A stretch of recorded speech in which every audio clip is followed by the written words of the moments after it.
Hello everyone, my name is Najmi bin Talib and I'm from group number 4. Hello, my name is Muhammad Fadil Ekdal bin Mafozi. I'm from Group 4. Hi, my name is Akmal Azra binti Muhammad and I'm from Group 4. Hello, my name is Zunalisa and I'm from Group 4. Hello, my name is Muhammad Najwan and I come from Group 4. Hello, my name is Nur Sofia and I'm from Group 4. Hello, my name is Nur Farahani Artiza and I'm from Group 4.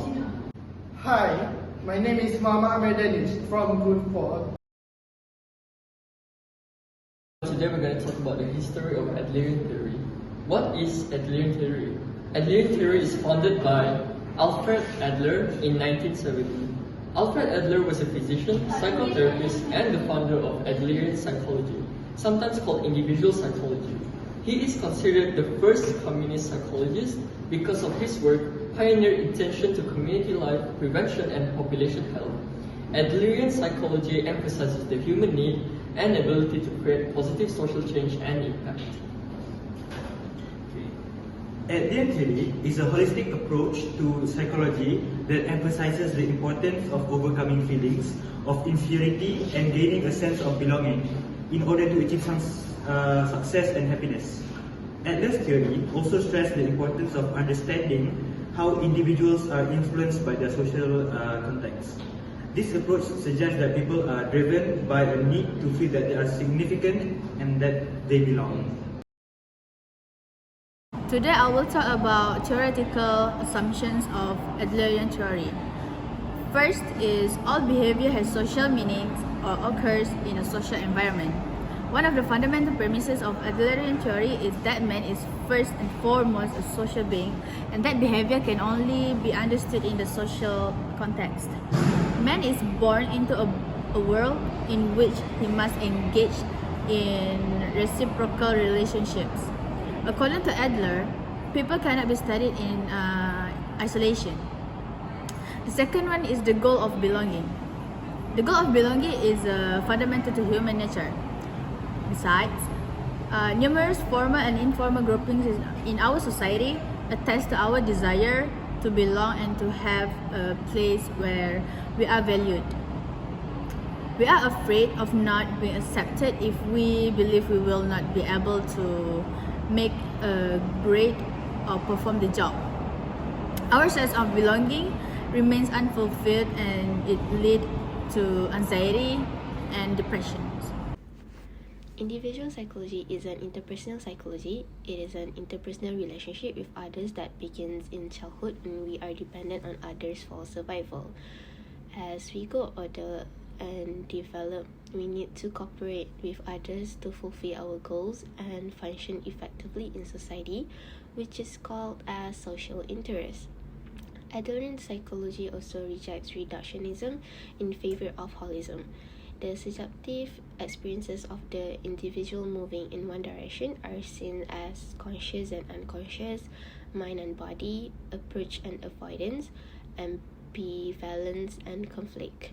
Also, freedom of choice. They believe that people are self-directed, creative, capable of making decisions and possess the capacity for coexisting and interacting with others.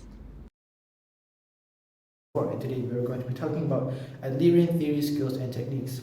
It is interpreted in 4 stages: engagement, assessment, insight, and reorientation. The creator of this theory, Adler, has stated that individual work is needed to overcome feelings of inferiority and act in ways that benefit in the social interest.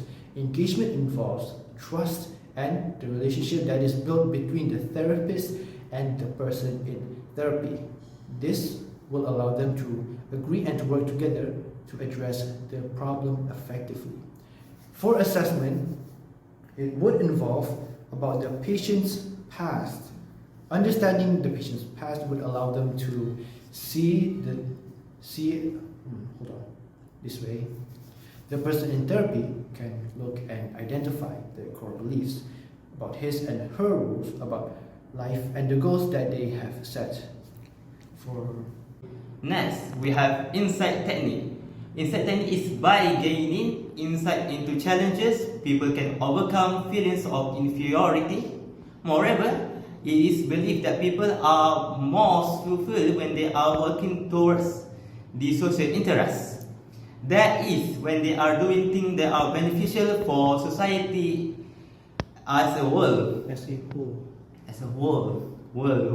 Next, we have the orientation. As the person in therapy has finally grown to change and become a better person, the therapist will help them to work to develop and find habits and behaviors and skill forwards.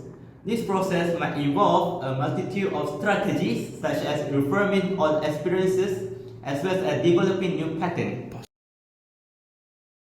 So Adlerian therapy actually is a short-term consultation and a growth model rather than a medical model. So it can be applied to different levels of people and different types of consultation situation.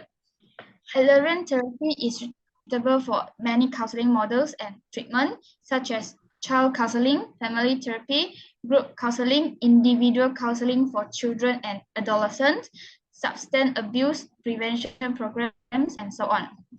Example for family therapy is the goal of the family therapy is not to change individual, but to teach family how to live together.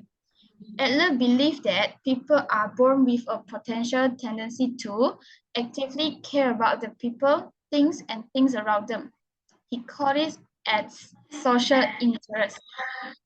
Okay, so like right now, I'll talk about the four stages in Adlerian theory to process the therapy. The first stage is engagement. The therapist will establish a therapeutic relationship with the client before addressing the client's problem. The therapist will also offer support and encouragement to the client. On the next stage, we call it as assessment. The therapist will learn more about the background of the client and try to understand what are the reasons they develop the styles of thinking and no longer helpful or adapt to them so they can change to according to the client. And also to the third stage of Adlerian theory is insight. So the client will be helped by the therapist to learn more about their situation and gain insight into their own behavior. After that, the therapist will offer an interpretation of the situation. Lastly, the last stage is reorientation. At this stage, the therapist will suggest new strategies that can be used in the client's daily life and to help them develop new habits and behavior and skill. My partner and I will explain about the criticism of Adlerian theory. Adlerian theory is good because it can help the clients to overcome their sense of inferiority. But more research are needed to confirm the effectiveness of this theory. On this topic, Adlerian technique also has a lot of shortcomings. For example, this technique can be painful or scary for some of the clients. This is because the technique requires the clients to delve into their past childhood memories, traumas, and dreams. It will be hard for the client to explain their childhood memories because not every memory will be a good one. Also, some of the clients that doesn't have high verbal IQ will find it difficult to explain what their past experience or also where their problem lies. Adlerian theory also takes a lot of time because they need to research on their past memories, traumas, and also experience. What is the root cause for their problems today? So some of the clients that want just immediate solution to the problems will not want to take this technique as their solution because it is time consuming. And some of the therapists also doesn't have enough time to take the time out of their schedule to manage the clients one by one. Adlerian theory is difficult to learn due to Adler's preference, teach and practice over making an organized report. So it requires skills such as dream interpretation, which is difficult to learn. So the therapist that wants to learn this Adlerian techniques needs to do a lot of research and training. So next, Next, Adler put more importance in creativity social environment for clients to solve their conflict naturally rather than solving the psychological knot they create, unlike his teacher, Freud's theory. So, to truly overcome sense of inferiority, the client needs to have social identity standing. That's all from me. Bye.